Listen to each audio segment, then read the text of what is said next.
어쨌든 한쪽은 선구제 자꾸 얘기를 하니까 그건 조금 곤란하지 않느냐는 쪽에서도 무조건 안 하겠다는 얘기는 할 수 없는 상황이 벌어지고 있습니다. 실제로 뭐 많은 분들께서 힘들어하시고 세상을 등지시기도 하는데 한쪽에서는 이 빨리 방안을 만들자 그러는데 그 방안이 마음에 안 들면 다른 방안을 내놔야 되지 않습니까?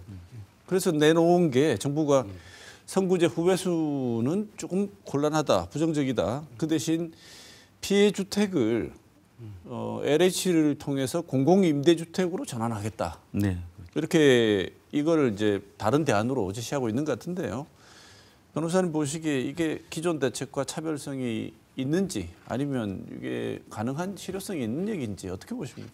이게 이제 기존 이제 대책에서도 이제 우선 매수 청구권을 이제 LH 공사가 양도를 받아서 행사를 해서 이제 매입하는 방안이 있습니다, 사실. 그런데 이제 지금 정부가 내오는 공공임대주택도 그와 이제 같은 선상이 있고요. 그렇다 그러면 LH 공사가 뭐 어떻게 피해주택을 이제 매입할 수 있느냐 하는 게 문제가 됩니다. 이제 어떤 가격으로 할 것이 문제되고요. 또 이 부분에 대해서는 또 정말 이제 다가구 주택이 더 크게 문제됩니다. 다가구 주택에서는 이해관계가 많습니다. 이해관계가 단순히 임대인, 건재당권자, 임차인 문제가 아니고 임차인들 사이에서도 이해관계가 복잡하기 때문에 그런 주택을 LH 공사가 공공임대주택으로 매입할 수 있는지 그 기준은 뭔지에 대해서도 좀 살펴봐야 될 것 같아요. 이제 그렇게 살펴보는 것이 사실은 선구제 후 회수 방안에서 어떤 매입 채권에서 평가를 하는 부분보다는 더 어렵지 않나 이렇게 하는 제 생각입니다. 지금 이 교수님 네. 이렇게 한 줄로 보면은 깔끔해 보이거든요. 네. 뭐 해결할 수 있겠네 이런 생각이 드는데 네네. 변호사님 말씀 들으면 내부로 들어가면 이게 더 얽혀가지고 힘들다. 네. 왜냐하면 이해관계가 얽히고 맞습니다. 주택이 문제가 생긴 주택이 우리가 생각하는 그냥 한 아파트 한 채 깔끔하게 끝나는 일들이 아니고 지금 특히 청년들이 얽혀 있는 문제는 더구나 복잡한 문제 아니겠습니까? 이쪽 부동산 전문가로 보시기에는 이 안을 어떻게 평가하십니까? 저는 이렇게 생각합니다. 그러니까 그 피해 주택을 어쨌든 LH가 매입해가지고 임대주택으로 제공한다. 그리고 또 장기로 저리로 제공하겠다는 건데 사실은 이렇게 단순하게 생각하면 주거권은 보장이 된다라고 볼 수 있지만 조금 더 한풀 들어가 보면 향후에 이 전세 사기 피해자들이 장기간 거주를 해야 될 거 아닙니까? 그러면 주거권 이동에 또 제약을 받을 거고 또 살다 보면 주택에 대한 질적 욕구가 충족이 발생할 수밖에 없습니다. 근데 그 충족이 아마 이루어지지 않을 겁니다. 또 향후에는 또 주택에 대한 매수 심리도 이제 살아날 수 있는데 그런 문제가 전혀 여기서 해결이 되지 않아요. 단순히 어쨌든 주거권 보장 뭐 이 부분에 방점이 맞춰서 있는데 저는 사실은 이 LH가 이렇게 피해 주택을 매입해서 장기간 저리로 임대한다는 거는 주거권 측면에서 하나만 본 것이지 사실은 거기에 거주하는 사람의 관점에서 본다면 좀 실효성은 좀 상대적으로 떨어진다. 저는 그렇게 판단하고 있습니다.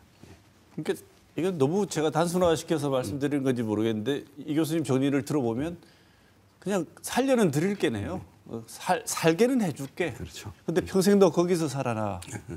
이동할 권리라든지 팔거나 이렇게 할 수도 없고. 네, 맞습니다. 그 당장 살려는 줄게. 그렇죠. 예, 여기 대책을 벗어나지 않는다는 말씀이신데 그나마 있는 이 전세 사기 특별법도 효력 기간이 2년간 효력 지키는 한시법입니다. 네, 그래서 이미 유효 기간이 1년 조금 더 남았는데. 네, 맞습니다. 이거 어떻게 해야 되죠? 변호사님 보시기에 어떤 방안이 더 필요하다고 보십니까? 지금 이제 특별법을 좀 더 피해자 구제에 실효성 있도록 개정하자는 게 일단은 초점이 맞춰진 것 같습니다. 그리고 이제 1년 조금 더 남았는데요. 그동안 이제 임차 주택의 실태 파악이 제일 중요할 것 같습니다. 좀 파악을 해서 이게 시행을 한시적으로 할 것인지 안 그러면 좀 더 시행 기간을 좀 늘려야 되는지 필요성에 있어서 좀 검토해야 될 필요가 있고요. 또 하나 이제 지적할 부분이 이제 개정안에 들어갔는데 사실은 이제 선구제 후회수 또 뭐 임차 보증금을 상향 조정하자 5억을 하자 이런 부분이 다 이제 전세 사기 피해자라고 인정된 경우입니다. 1호부터 4호까지 모두 충족된 경우인데요. 그렇지 않은 분들이 또 많은 부분이 있습니다. 이제 신탁 전세 사기 부분인데요. 또 이 부분에 대해서는 이번에 이제 개정안에 들어가면서 경매를 좀 유예할 수 있는 좀 연장을 할 수 있는 그런 방안도 이제 들어갔던 점 좀 말씀드리고 싶습니다. 네. 지금 말씀 들어보면 계속 좀 답답한 게 지금 처방을 해야 된다고 하면서 아직 진단이 안 나왔어요. 그러니까 지금 뭐 얼마나 어디가 아프고 어디에다 처방을 해야 되는지 모르면서 지금 약 쓰겠다고 하고 한쪽은 이 약 쓰자 그러고 한쪽은 이 약 쓰자 그러는데 네네. 진단도 안 나왔다는데 이 교수님 이 지적에 동의하십니까? 예, 그 최근에 사실 전세 사기 피해자들이 많이 속출하고 또 이게 국가적으로도 이제 전세 사기가 좀 이슈화되면서 이 다른 관점에서 보면 이 공인중개사법 같은 거를 개정해가지고 공인중개사의 어떤 서비스를 좀 개선하고 또 임대인들의 어떤 각종 정보를 제공하는 이런 의무를 강화해서 전세 세입자들의 권익이 조금 한층 강화된 것은 사실입니다. 또 한편으로 사회적으로 보면 전세 보증금을 활용이 아닌 이런 보관의 시각으로 바라보는 임대인들의 어떤 마인드도 조금 바뀌어가고 있다는 것은 앞으로 그나마 이런 사고들로 인해서 이 전세 사기가 좀 줄어들 수 있는 어떤 여건은 지금 만들어져 가고 있다고 생각합니다. 다만 이런 지금 전세 사기 피해자들한테 직접적으로 실효성 있는 대책은 우리가 앞서 계속 언급한 것처럼 이 선구제 후 지원 대책이 가장 좀 실효성 있는 대책이라 판단이 되고요. 또 그게 또 원활하게 작동하기 위해서는 거기에 더해서 추후에는 또 이런 피해자들이 더 양산하지 않기 위해서는 법의 어떤 맹점도 보완을 하고 또 지원책도 좀 실효성이 가져가면서 앞서도 얘기했지만 이 주택 가격에 대한 정보의 비대칭성, 특히 거래 빈도가 낮은 주택일수록 이 시세 정보가 없어서 깡통 전세로 전환할 가능성이 아주 높습니다. 그래서 지자체별로 적정 가격에 대한 정보를 정기적으로 제공하는 이런 시스템을 구축하는 것도 사실은 또 다른 하나 행정적인 측면에서 전세 사기 피해를 줄이는 하나의 중요한 방법이 될 수 있다. 네. 이런 생각을 합니다. 자, 어쨌든 지금 의지를 보면 28일 날 야권 단독으로 어쨌든 한번 밀어볼 가능성이 커 보입니다. 선구제 방안이 선구제하고 후회수하자 이 개정안 내놓으면 야권 단독으로 처리를 하게 되면 계속 우리가 봐왔지만 야권 단독으로 처리된 법안이 대통령으로 넘어가면은 거부권이 또 행사될 가능성이 점쳐진다 이런 얘기들도 있던데요. 설마 이런 법까지도 거부권을 행사하겠냐 이런 생각이 들지만 또 행사를 할 가능성도 없지 않아 있어 보입니다. 전망 어떻게 하십니까? 네, 뭐 대통령께서 이제 뭐 말씀하시기를 이제 거부권을 이제 여당의 협상력을 높이는 데 사용을 하겠다 이 말씀을 하셨고 이제 이 특별법이 이제 여야 합의가 아닌 이제 여당 단독으로 처리될 가능성이 높고요. 그렇다 하더라도 뭐 저는 그래도 대통령님께서 이 특별법이 필요한 이유 그리고 피해자들의 어떤 고통에 대해서는 충분히 귀를 기울이시고 이 특별법에 대해서는 거부권을 행사 안 할 것이라고 믿습니다. 저는.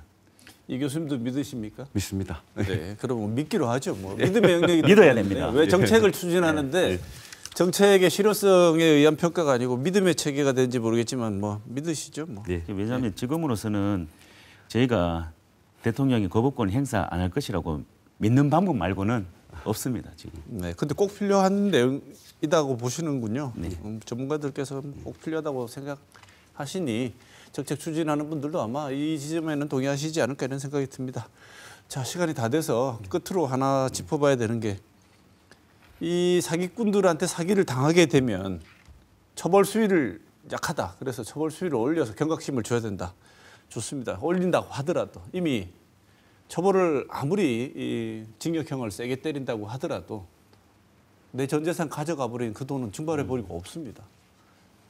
이렇게 되면 이 어떻게 회수할 방법도 없고 그냥 참 난감하기 이를 데가 없는데 이 지점에 대해서 미리 이제 국가가 개입을 해서 뭐 이 도움을 주거나 아니면 또 다른 뭐 제가 말씀드린 것보다는 두 분께서 혹시 생각하고 계신 부분이 있으면 좀 이런 제안을 한번 해보고 싶다. 구체적으로 이런 부분 부족하다. 추가해야 되는 부분이 있다면 말씀을 좀 주시죠. 네. 변호사님 먼저 하시죠. 네, 뭐 아까 교수님께서도 이제 잘 지적해 주셨는데요. 부동산 관련돼서 뭐 임차인에게 많은 정보를 준다. 뭐 이제 작년에 이제 법이 개정되면서 임대인이 이제 임차 주택에 대한 정보를 제공하도록 하고 있고요. 뭐 동의를 해야 한다는 규정만 있고 처벌 규정은 없습니다만은 이 규정을 하고 있습니다.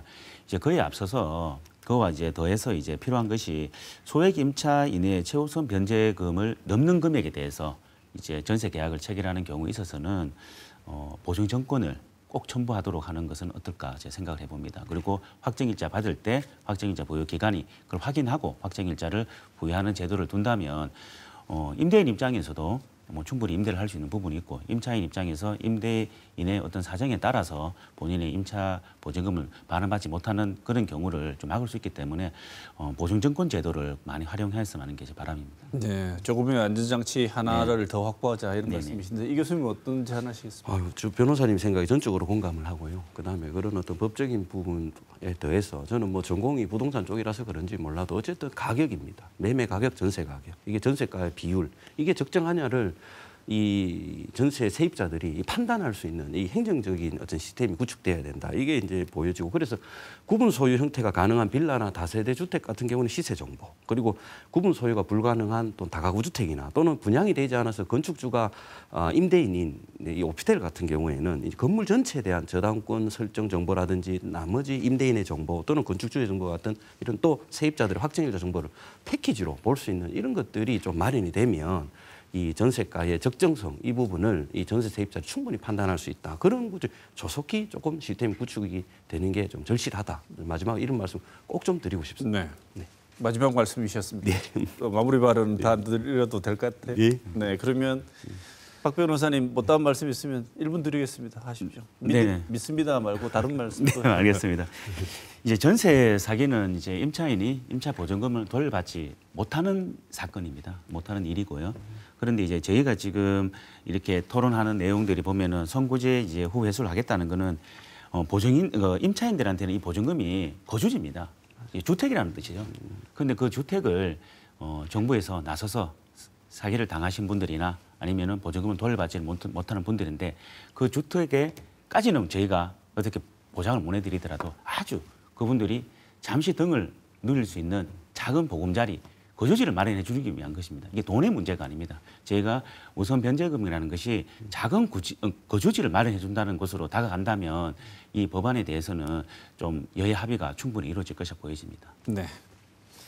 자, 오늘 박경찬 변호사 대구민변에서 전세사기 TF팀장을 맡고 계시고요. 이병옥 대구과학대 금융부동산과 교수 두 분 모시고 지금 전운이 감돈다고 할까요? 쟁점이 되고 있는 전세사기 특별법 개정안에 대해서 오늘 좋은 말씀 들었습니다. 두 분 말씀 감사합니다. 오늘 여기서 마치겠습니다. 고맙습니다. 감사합니다.